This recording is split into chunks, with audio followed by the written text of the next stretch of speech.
Adventist World Radio, the voice of hope. Radio feon'ny fanantenana na ny AWR. Izay manakoaniwa ny radio maneran-tany ilay feony fanantena ny tondra tokiazava. Isika dia manana ray ao an-danitrao, dia ilay Andriamanitra mahery nefa be famindrampo. Io Andriamanitsika io dia tsy mba diso no oviana no oviana, tsy mba tara fa ara-potoanany azy ny zavatra rehetra izay nomanino antsika. Noho izany matokisa ny fotoanany, miankina amin'ny teny fikasany, mahareta amin'ny valim-bavaka omeny, mino fa afaka manao fahagagana ho anao izy, ny falia amin'ny fahatsarany.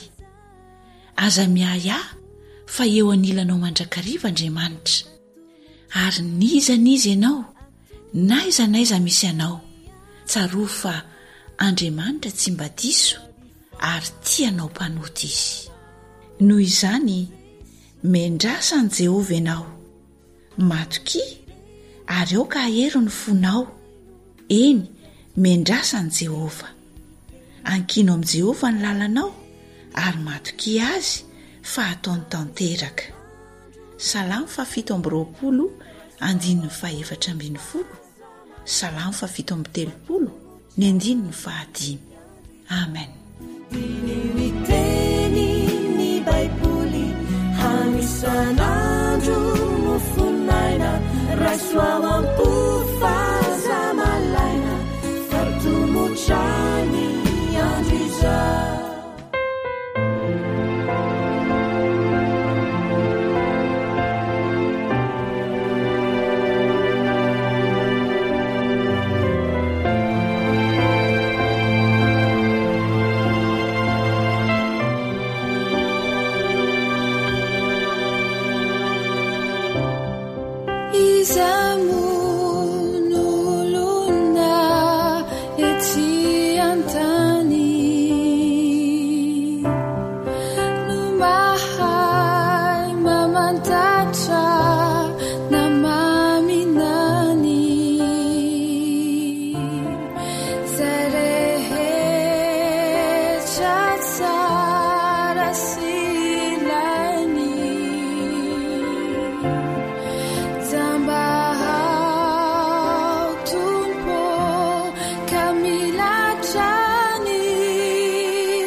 Tana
fanantenana.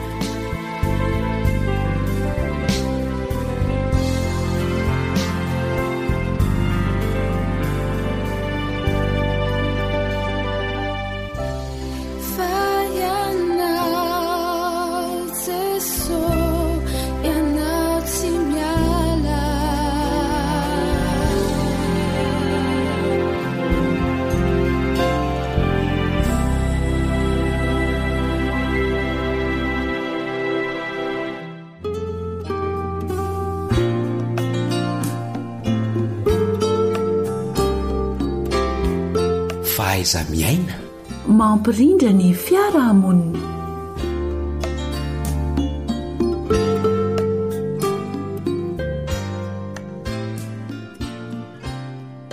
Ankaravona mandrakariva no androsoana totokantranonao. Misy fitenenana manao hoe ny tana hony no tiarikarika, ny sahona no tia vandravandra, ny vorotsolozana no tia beroberoka, fa izay kosa tia fihavanana.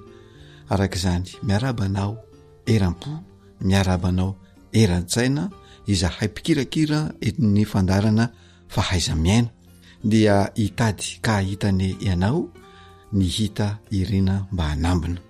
Ny namanao lantormisa joely no eto amin'ny fanolorana, ny namana naritena kosa no eo amin'ny lafiny teknika. Eny ary iroso amin'ny fandarana isika. Anio isika dia iresaka ny hoe kolokoloana ho ambonin'ny saina.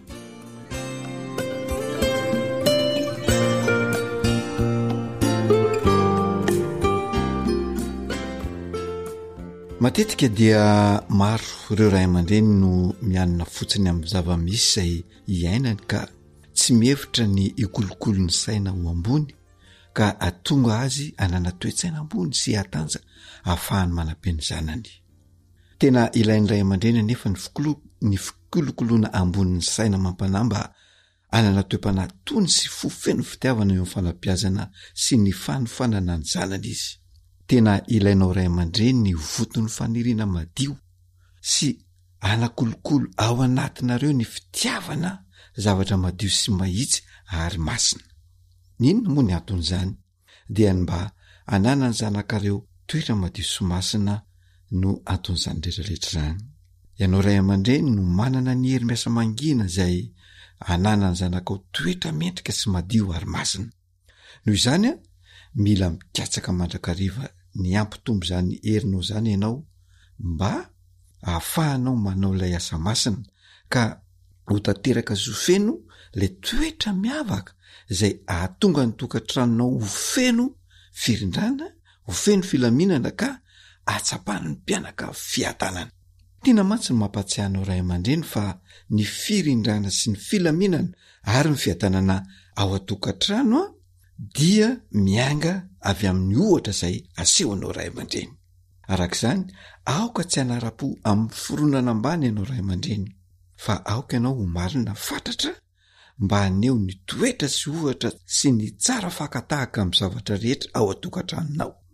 Raha matoritory ilay toetra dia voazy mba hifo sy hamovoa tsara. Totosa ao an-tsakany sy andavany ny adidinao ray aman-dreny ao amin'ny tokantranonao io ka hianaro ilay fomba anatanterahana ilay fomba mailaka amin'ny fanatanterahana ny adidy mafy sy manasatra nefa ilaina ao atokantranonao. Maro mantsy ireo ray aman-dreny no tsy mbola miezaka anatratra araka ny tokony izy ilay hery mahatalanjona izay hananany toe-panahy sy ny toe-tsain'ny tena ray aman-dreny vonina hanabe ny zanany mba ahatonga ny zanany olombanina sy olona ilain'ny fiarahamonina ary anana ny fahaizamizy sy ny fahatokiza-tena any aoriana. Mahavariana matetika ny fanaovan'ny ray aman-dreny tsirambina ny fitrandrahanareo ary empahamarinana izay tsy maintsy ampitany amin'ny zanany. Izany tsy firaiana izany nefa dia tsy akasitrahan'Andriamanitra. Ka miantso anao ray aman-dreny Andriamanitra mba andinika izany lafin-javatra izany amin'ny maso mahiratra sy amin'ny saina matanjaka sy ny hery rehetra mba hisy vokatra tsara eo amin'ny zanakao izany lafin-javatra izany.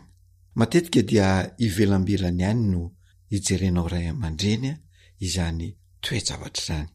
Izany hoe mahana amin'ny zavatra izay misy sy ny zava-misy hita maso fotsiny sy ny zavatra iainana andavanandro fotsiny ianao ray aman-dreny fa tsy marina kosa amin'ny zavatra miteraka vokatra tsoa sy vokatra tsara izay maharitra eo anivon'ny tokantrano. Noho izany mila mahatsapa ny ray aman-dreny fa miakina betsaka aminy ny firindrana lalina sy ny fandiniana lalina mikasika amin'ny fanabeazana ny zanany sy ny fiainan-janany any aoriana. Aoko tsy hevitra ny ray aman-dreny fa ho hain'ny zanany miaina sy mitondra ny fiainany any aoriana ka vitany hoe rehefa lehibe sy mitokantrano io zanany io dia ho hain'ny zavatra rehetra. Manana anjara asa sy adidy goavana ny ray aman-dreny ny amin'izay mety ho avin'io zanany io ka tsy tsara ny anaovan'ny tana-tsivinitra izany fanabeazana izany fa tsara raha misikimponitra tanteraka ianao ray aman-dreny satria manomana olona hitondra tokantrano sy olona anana ny hoaviny ianao. Ka aloera ray aman-dreny isany ataovy amin'ny fofeny fitiavana ny adidinao izay tsy azonao indramana olon-kafa dia mivavaha fa hanampy anao Andriamanitra ny amin'izany adidy goavana izay miankina manainy izany. Atomboy amin'ny fitondranareo ny filazantsara eo anivon'ny tokantrano izany asa izany. Dia antenaina sinoana fa tsy andraraka ilombiandoha ianao ray aman-dreny fa andray an-tanany any adidinao antsakany sy andavany dia ahita vokatra tsara eo anivon'ny tokantrano ianao ary ny zanakao dia lasa olom-banona tompon'andraikitra eo anivon'ny ankonany sy ny fiarahamonina ary eny anivon'ny orinasa izay hiasany any aoriana rahatrizay.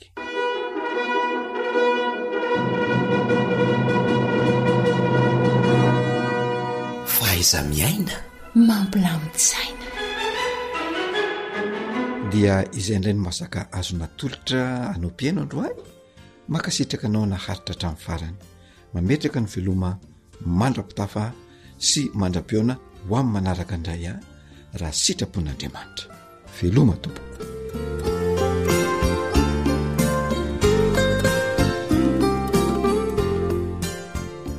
AWR Téléphone 034 06 797 62. AWR manolotra ho anao feon'ny fonantena.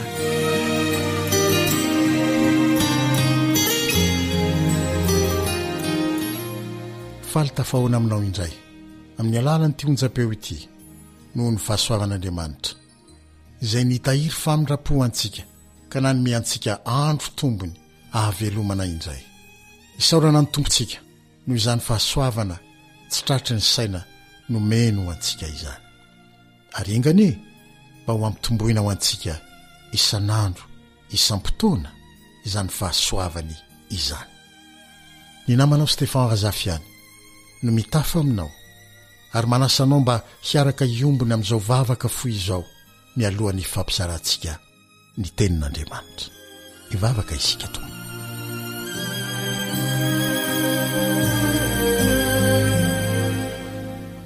Jehovah rainay izay any an-danitra, ray mandrakizay ary rainay ho mandrakizay amin'ny alalan'i Jesosy Kristy zanakao dia amin'ny fanetretena no anatonana anao ankehitriny raha izara ny teny mikasika anao.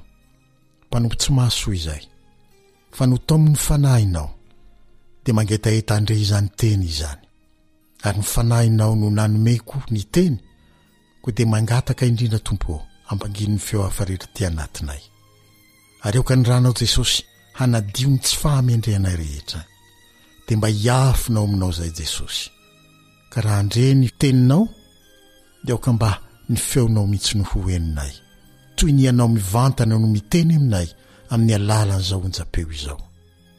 Misaotra ray malala fa hamaly anay ianao noho ny amin'i Jesosy zanakao fa ny anarany no anonanay ny vavaka. Amen.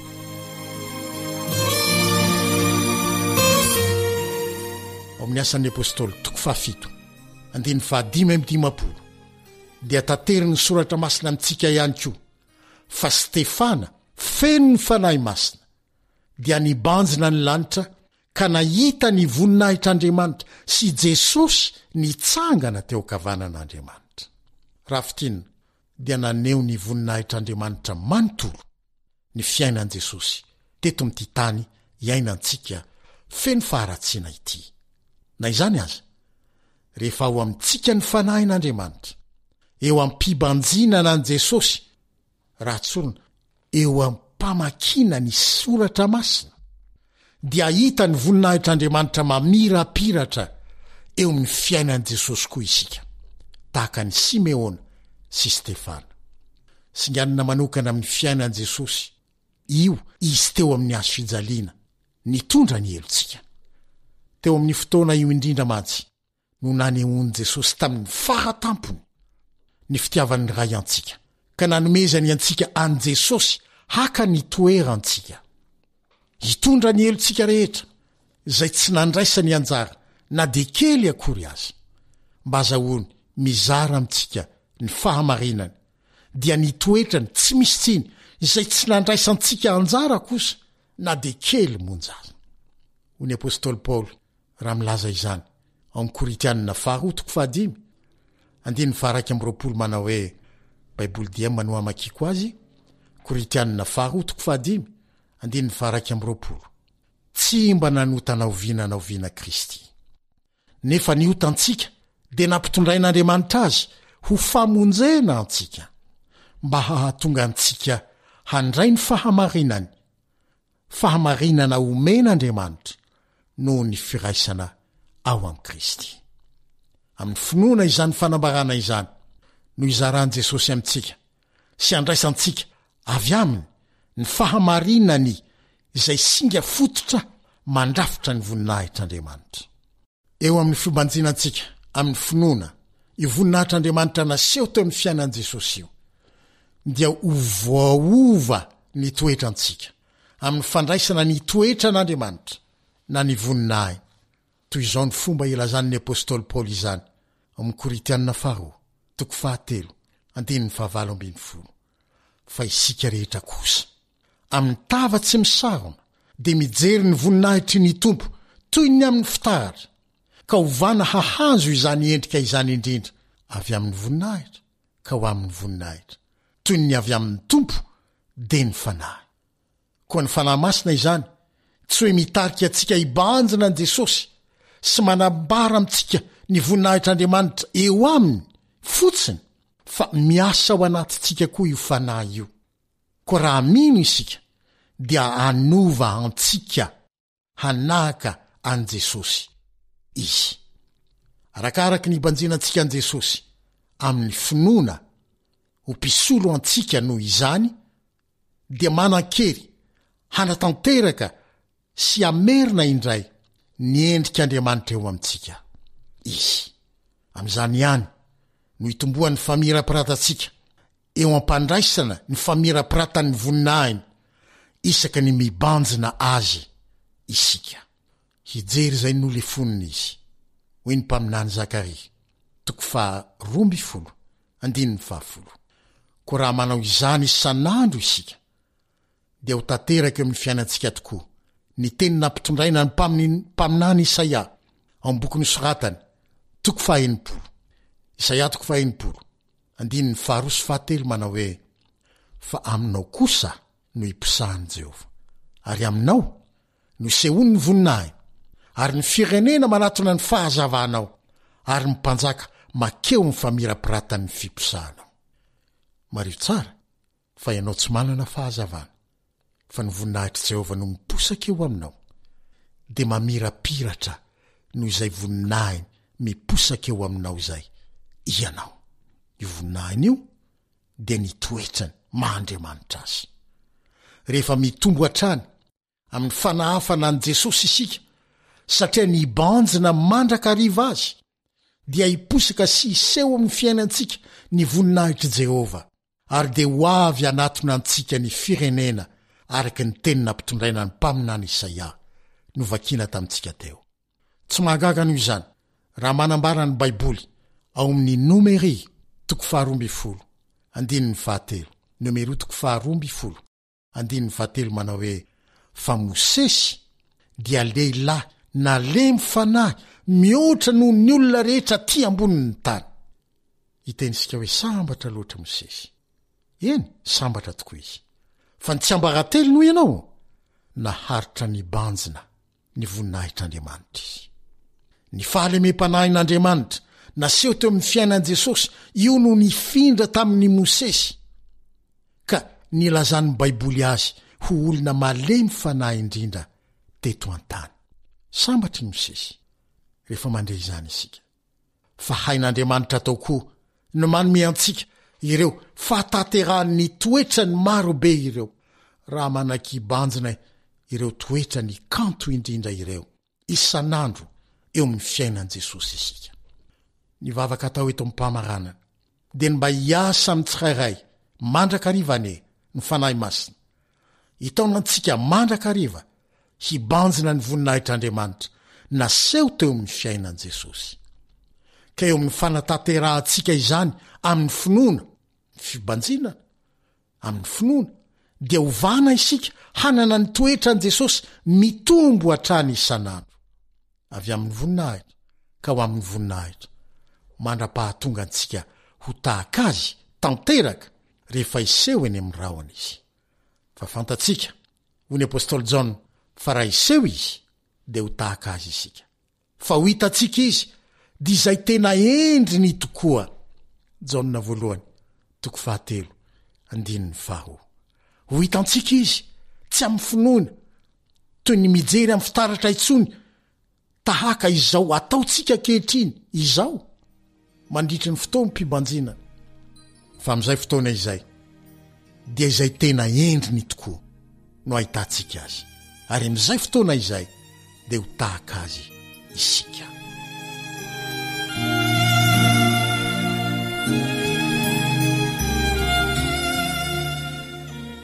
Faniriko ary mino afamba fanirinao koa mba ho tahaka an' Jesosy. Natoriny ianao mitsambarahatelo, banjino izy, fa izako mba natanteraka izany tahaka anao, fa iriko mba hanahaka azy. Ary tsy izany ve no ivavahantsika sandolentsika isan'andro, dia mba hanahaka an' Jesosy amin'ny zavatra rehetra. Ho tanterany amintsika n'izany eo am-pibanjinantsika amin'ny finoana, ny voninahitr'Andriamanitra naseho teo amin'i Jesosy Kristy, indrindra izy maty teo amin'ny hazo fijaliana ho antsika. Amen. Mandra-piona indray tompoko.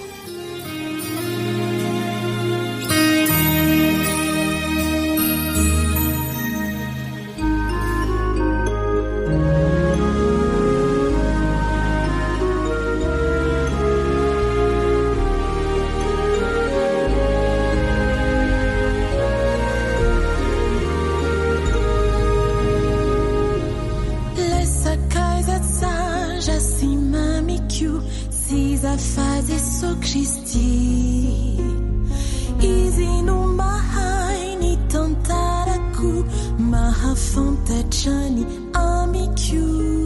Zaho kombate andre azonao lazaina ve ny amin'ny ilay Jesosy, izy ilay Mesy.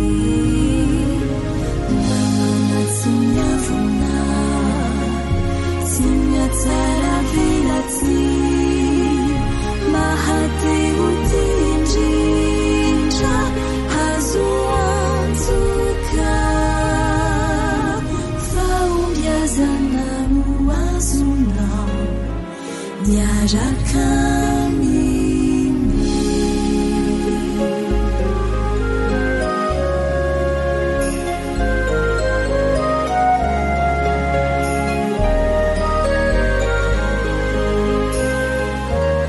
zay lay onjany fanantinana. Fifaliako ny eo akaikiny, izy no mitantanay, mampitony ny adiko ampanay, sy nandamina ny fiainako. Sasianao no tiany posakaiza maminy, mba hantovy ilay ete zanano manini namana tsy miavona tsy miatsara velatsy mahateo tindrindra hazo antoka fa obiazanano azonao miaraka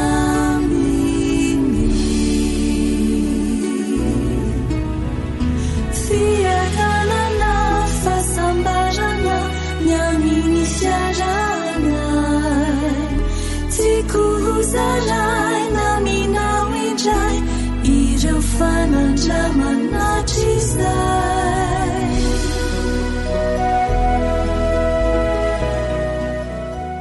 AWR mitondra fanantenana isan'andro ho anao.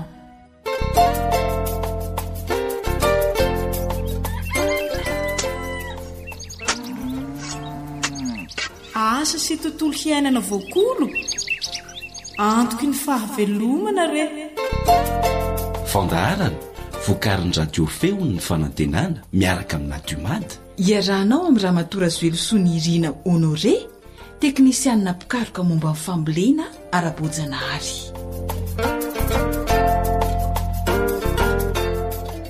Izay ilay feokira famantarana fa hianoka tanteraka ato anatin'ny fandaharana asa sy tontolo iainana isika izay iarahana amin'ny Ramatora Zoelosoa ny Irina Honore. Dia faly miarahabanao izay tompoko a tonga soa eto amin'ny fandaharantsika indray.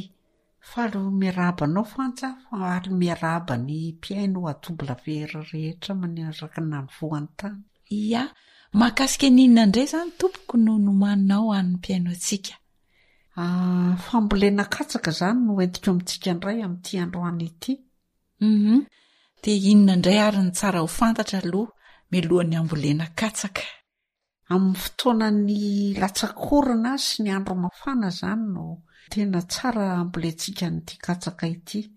Raha ny eto Madagasikara izany azo sokajitsika telo ny karazan-katsaka azontsika ambolena. Misy ny atao hoe katsaka ny fitsoavaly. Fotsiny voany io dia azahoana koba betsaka ho an'izay olona te hanao koba izany dia io no tena azahoana be. Dia katsaka Afrika Atsimo mavo izy io ary malemy ny voany. Dia katsaka plata mena ny voany be karotenina be izy ary tena mafy. Dia ireto ny karazan-katsaka nefa anatanako antsika mpamboly amin'izao fotoana izao. Misy ny rat 200 katsaka maro razana izy io miendrika nify manaranaka be ary mety amin'ny toetany sy ny toetrandro rehetra eto Madagasikara indrindra morontsiraka. Ary ny faharetan'ny fambolenan'izy io dia eo amin'ny 20 andro eo. Ny vokatra mety ho azontsika dia eo amin'ny 2 ka hatramin'ny 5 taona isaky ny hektara.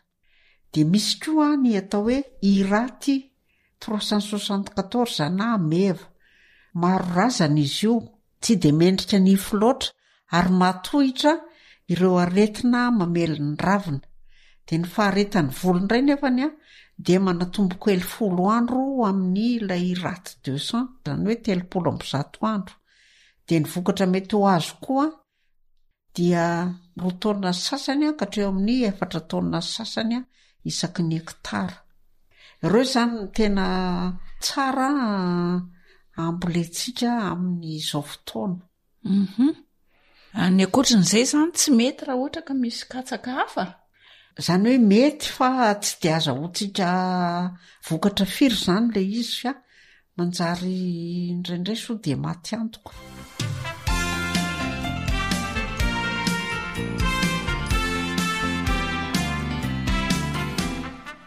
Raha ireo izany ny karazana katsaka anatanana amin'ny mpamboly mba ho volena ary mety eto amin'ny tanintsika, mora ahitana an'ireo masom-bolo ireo ve tompoko aloha eto amintsika? Mety mihitsy. Inona avy indray ary izany ny fepetra tsara arahana mba ahafahana mamboly an'ity katsaka ity? Ny fepetra arahana dia voalohany indrindra aloha eo amin'ny faniriany dia tsy maintsy mila fanana izy.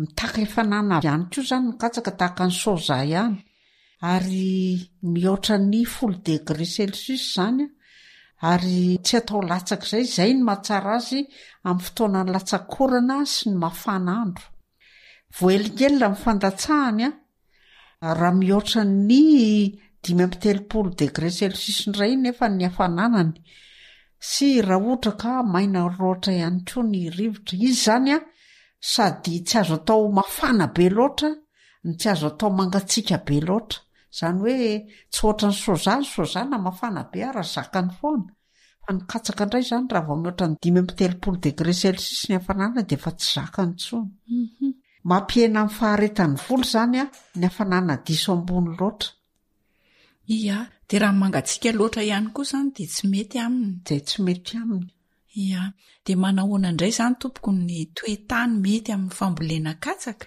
ny toetany indray dia tany lalo nofo zany ny teny ilaina satria ny fakany katsaka dia midina ka noho izany tsy maintsy atao lalo nofo tsara zany ny tany volentsika katsaka malemy sy mitsiratsiraka dia masaka sy beroka ny tena tiany ny tany tsara indrindra zany dia ireo tany baibo sy misy atsanga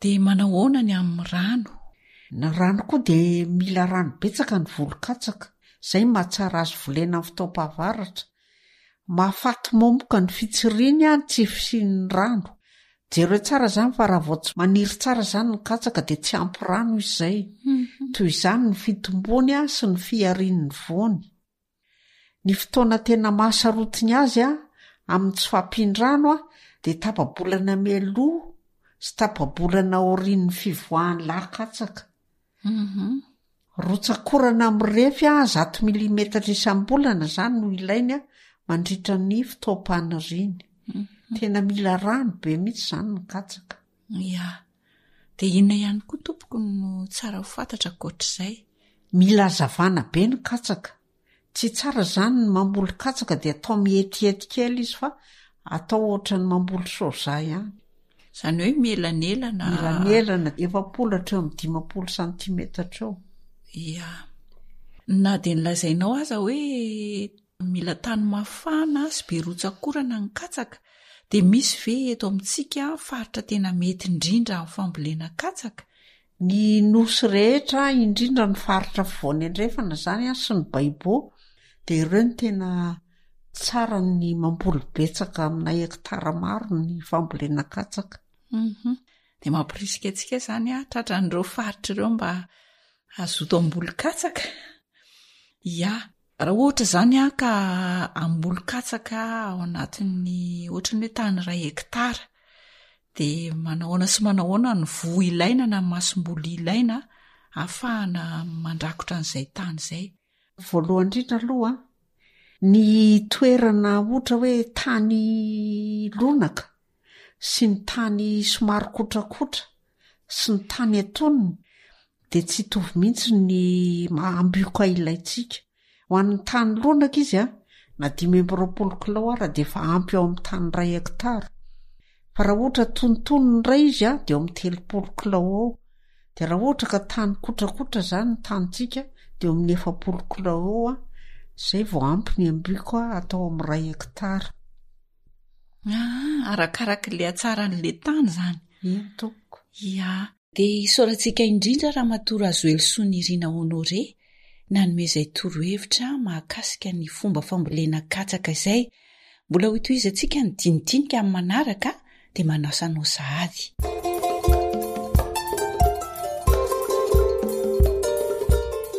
ndao amboly katsaka tantara no soratan'ny fanjaniaina andrenisanao any Samma sy Nartina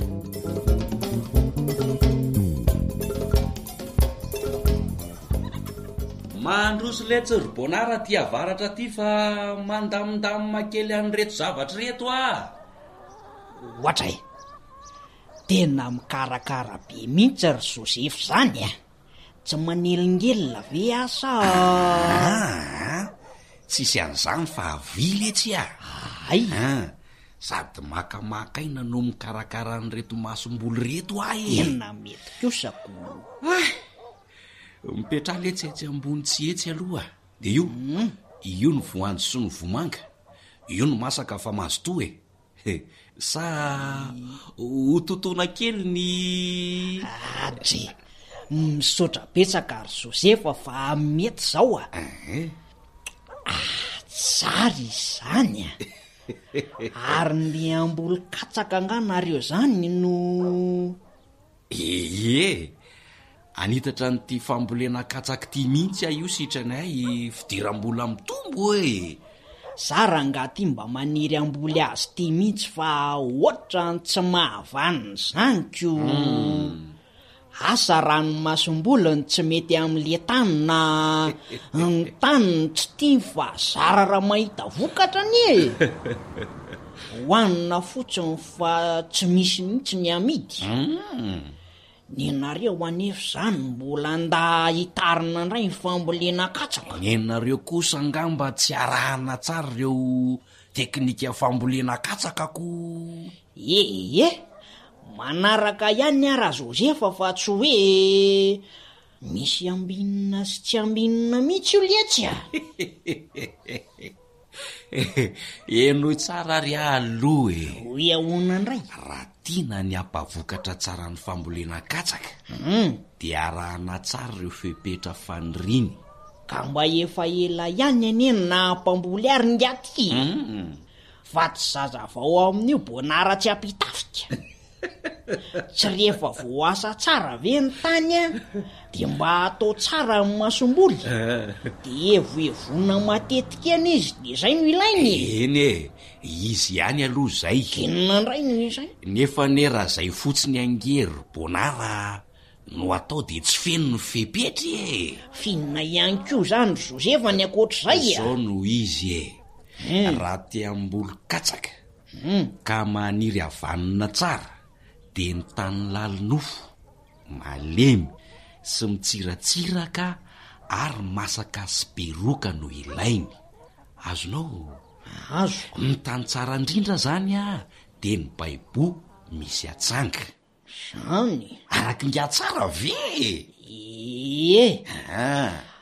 raha ny tany moa dia lalynofo fa le hoe malemy mitsiratsiraka no mila fanatsarana kely zany ngatray ka ny tsy fanarahana n'izany ange dia efa misy fetraikany eo amin'ny vokatra ary bonary marina hoe tadidio tsara ihany koa fa mila fanana avoavo ihany ny katsaka eo amin'le fotoana fitsirina iny zany hoe tsy maintsy mihoatra ny 10 degré ny hafanana ilainy ary tsy tokony oatra ny 5-30 degré lasa mampihena ny faharetany volo manko ny hafanana ambony loatra azoko tsara zay fanazavanga zay tena misy dika zany ty hafanana ilain'ny katsaka tiko fepetra ilaina daholo zany letsy akoatran'izany ny rano mila rano betsaka ny volo katsaka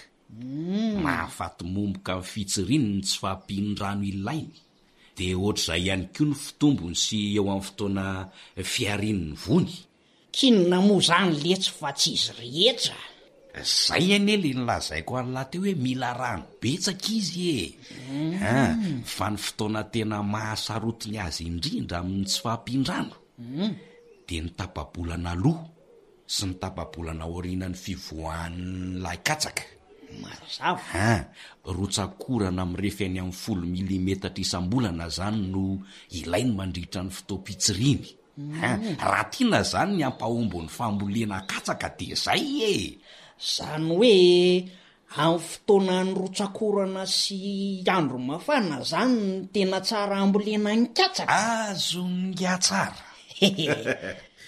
hitako letsa mahita vokatra betsaka nareo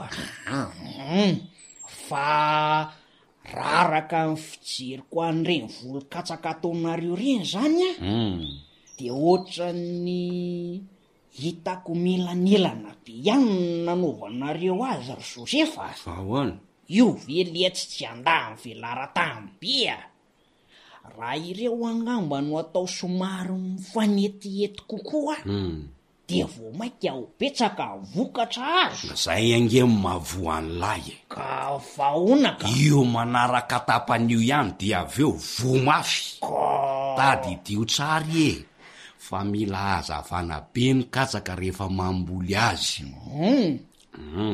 noho izany a tsy atao fanety fa 40 ka hatramy 50 santimetatra eo ny elanelan'ny fototra katsaka tsirairay ela koa lesyry Josefa de efa mandona mafiriko kaza manaraka ny eritreritry bonara fa zay tena izy no arahana raha ty azy vokatra tsara sy betsaka marina lesy zany a dia aiza zany ny faritra tena mety ambolena ny katsaka ry Josefa manerana amin'ny Madagasikara mety daholo fa indrindra ny faritra voany andrefana sy ny Baibo ay kosa de manahoana zany ny abetsaky ny ambioka ilaina raha araka izany fepetra zany zao a raha alonaka tsara zany ny tany ambolena katsaka de ambioka 520 kilao isaky ny hektara de efa ampy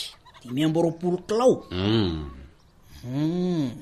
azoko hitako am'izay lesy ny antony tsy nampahomby de raha somary atonontonony zany ny tany ambolena azy de tsy somary manatombo zany ny masomboly ilainy raha antonona tsy de lonaka ny tany ambolena lasa 30 kilao isaky ny hektara zany no laniny fa raha tena kotraka kosa ny tany de ambioka 40 kilao isaky ny hektara no vo ilainy azoko lesy mazotoa sota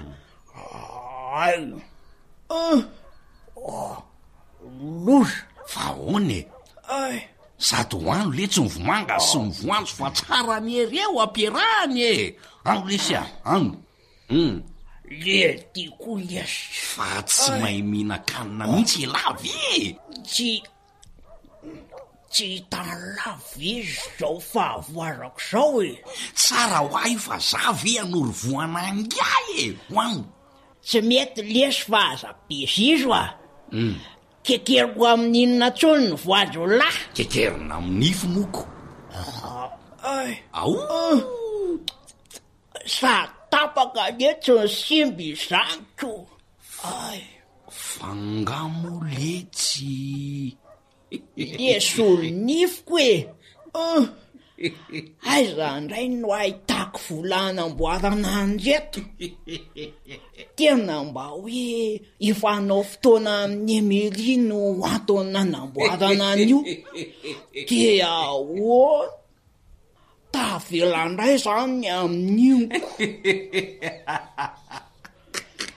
de ty lesy mbola me ihanytso zafady lesy fa za velona napoa ka za nefa mba niteny hoe aleo tontona le voanjo fa bonarany tsy niety za velona napoa amin'ny sisa raha ngaty aloha tonga de tontona mihitsy mivoanjo fa zafady avy aloha letsy zany ho any efa zatabangany aty fa hono hoay kazazakatsakinona zany leto ambolenga reto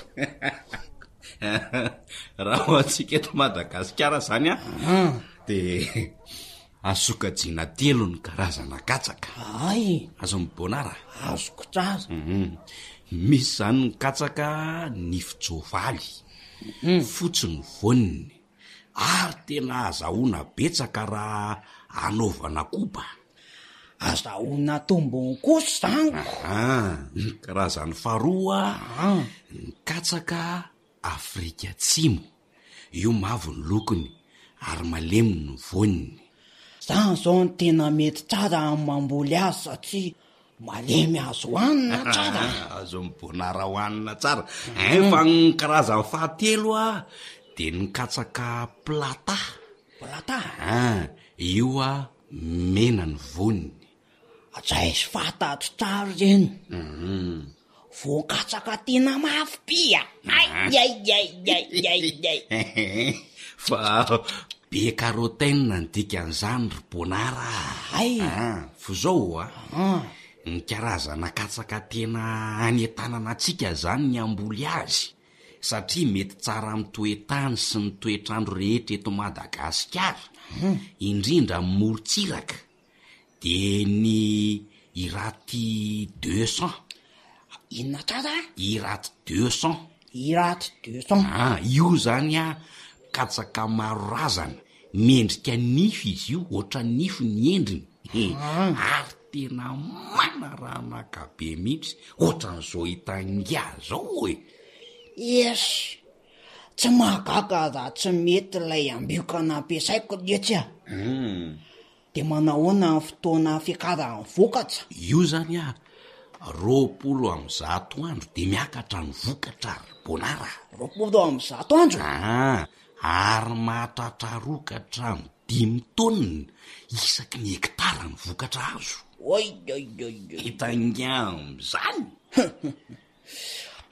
vea voazana be ohatr' zany ty iraty 200 ty amboly katsaka andray lesy Josefa mbola misy karazana katsaka ray ihany koa tena mety eto amin'ny tantsika marina io ndray zany iraty 374 na meva iraty 374 na meva de ahoana ndray ny amin'io retsy maro razana ihany koa zany izy io saingy tsy de mendrika nify loatra izy fa matohatra an'ireo karazana aretina mamelon'ny raviny de 30 andro ny faharetan'ny fambolena azy ary mahatratra ny amin'ny 2 taonina sasany ka hatramin'ny 4 taonina sasany ihany ny vokatra miakatra isaky ny hektara fidiram-bola tsara ny eo izy tiry bonara rehefa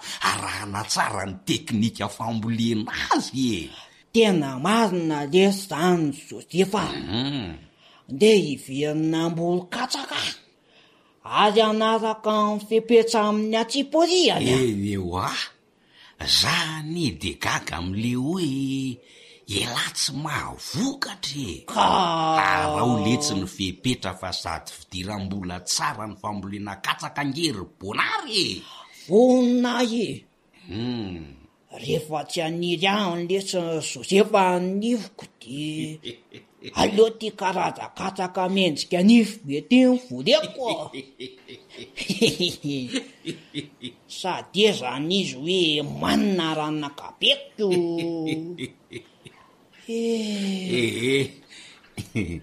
tsy olana letsy zany ary aza malahelo fa azo ny lahatao tsara ny manamboatra n'io nify tapaka eo amin'ny sisiny io sy mameno an'ity vavadiny garabe ty amin'ny solonify tena raitra rovina lesy zany rehefa miakatra letsy ny vokatra miaritra 20 andro aloha zany ka hatramin'ny 50 andro elahy de fa vitsy zany tsy miona amin'iza molo afa mamboly katsaka izy teo katsakaza letsy misy nifo ny maika fa ny olona ela lesy ao letsy fa apiko ela very emielikelo endrika maranako azy efa mivoaka ny boky nosoratako 3 zay mitondra ny lohateny hoe ny teknika mpambolena ho an'ireo karazam-boly rehetra zay maro be nareo no miantsana amin'ny telefona sy mandefa esomeso amin'ny telefonako ihany koa hoe nga tsy misy fambolena voly zao de jereo fa amin'ile boky 3 io zany no misy ny karazany voly rehetra ary misy fomba fambolena maro samihafa ao anatin'io zay tokony ho haitsika sy ho hitatsika ka de tongava ty amin'ny AWR na mietso ay fa za aloha tsy mipetraka eto Antananarivo fa za ny ambanivohitra no mipetraka ka raha ohatra ka ilainao maika ny boky de tongava ato amin'ny AWR raha ohatra ka tsy de maika ny ilanao azy de atsoy amin'ny telefona fa samy misy a na ty amiko a na ao amin'ny AWR. Ny vidin'ny boky a dia R2 satria ny karazany voly rehetra no ao anatin'izay boky izay. Dia mazotoa aritsika manjifa ny boky raha ohatra ka mila fanazavana misimisy. Izay no masaka azona roso teto. Dia manome fotoananao amin'ny manaraka indray na manao fanjaniaina nanolotra izany ho anao teto. Niaraka tamin'ny teknisianina Sam. Tompona andraikitra ny fandaharana Elion Andremitansoa. Hitany asa tsara rehetra ataonao any ilay raintsika any an-danitra. Mandra-piono.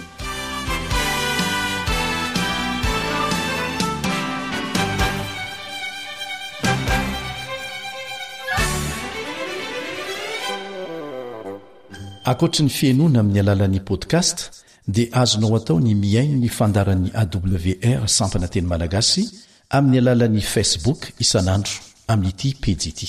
AWR feon'ny fanantenana.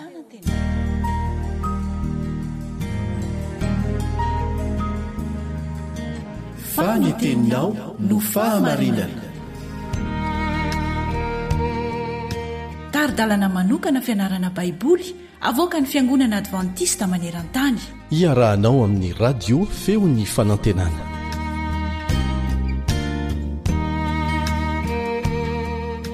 Mino izay fa finaritra ianao eo ampandraisana izao fandarana izao. Ny antsona ny Levi sy ny amin'ny fivadian-kanina. Ny antsona ny Levi sy ny amin'ny fivadian-kanina. Io indray no loha hevitra irantsika mandinika amin'izao fiarahantsika eto androany izao. Asaiko ianao andao hivavaka isika.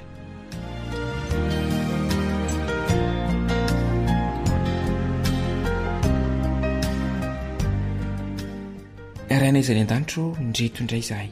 Vonina ianao anao ka dia kasio ny fonay mba handray tsara ny teny avy aminao. Amin'ny anaran'i Jesosy Kristy no ankatanay ny vavaka. Amen.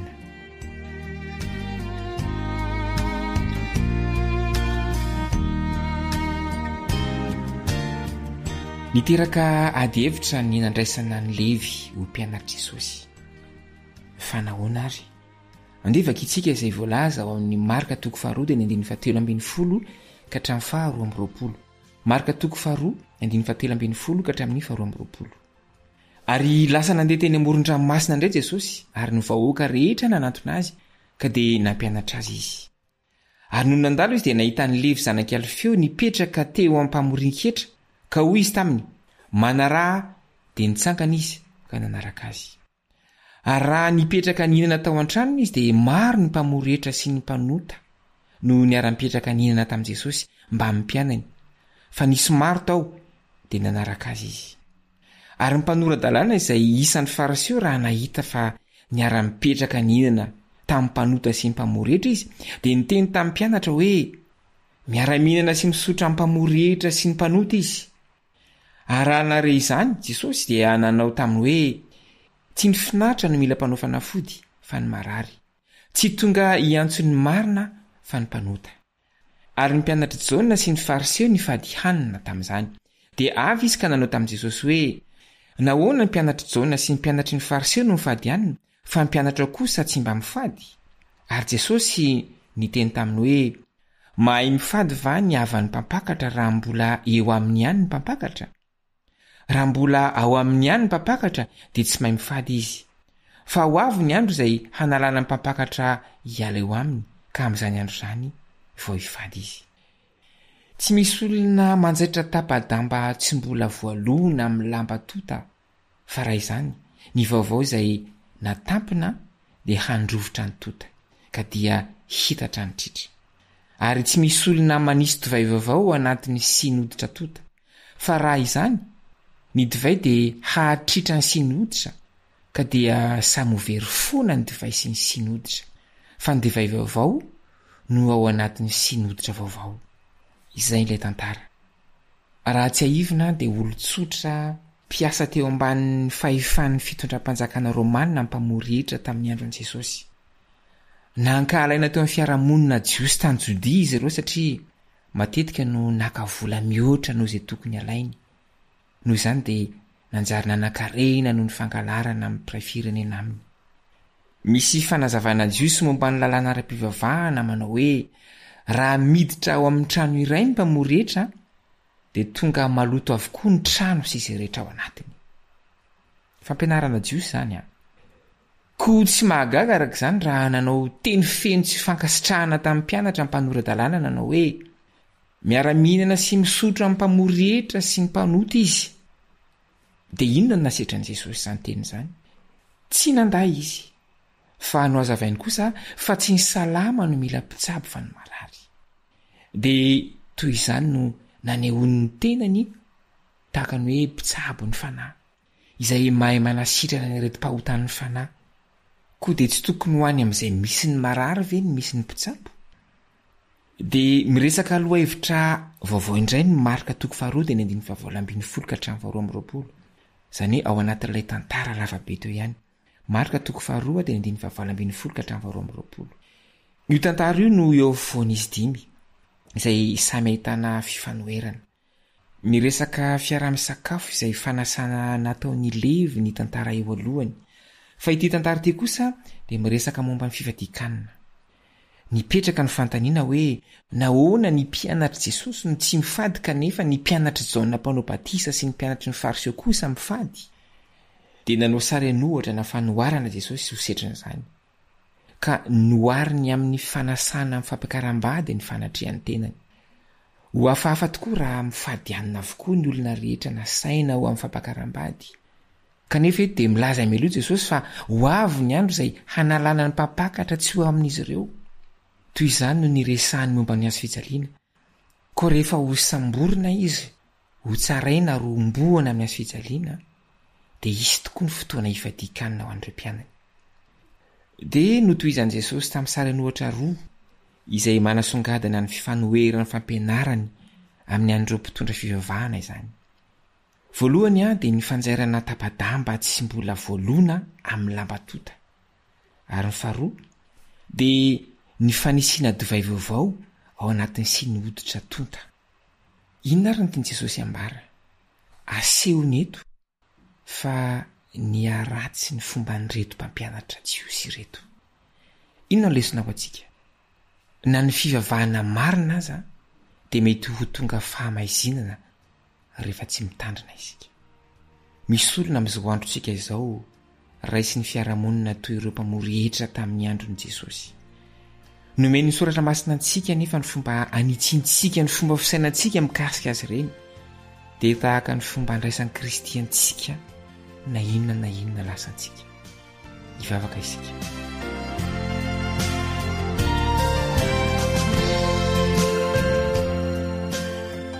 Jesosy misaotra no miteninao. Ampio izay mba hibantsina anao irery ihany, mba ahitanay ny fahalemenay ka hiantoranay eo am-potitry ny azo fijalianao ary handraisanay hery. Dia misaotra anao izahay mihaino izany vavaka izany. Amen.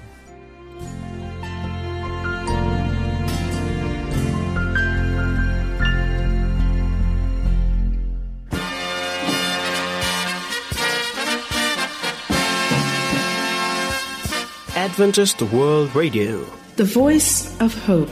Radio feony fanantenana. Ny farana treto ny fanarahanao ny fandaharan'ny radio feo fanantenana na ny AWR amin'ny teny malagasy. Azonao ataony mamerina miaino sy maka maimaim-pona ny fandaharana vokarinay amin'ny teny pirenena mihoatriny 100 amin'ny fotoana rehetra. Raisoaryn'ny adresy ahafahanao manao izany: awr.org na feofanantenana.org.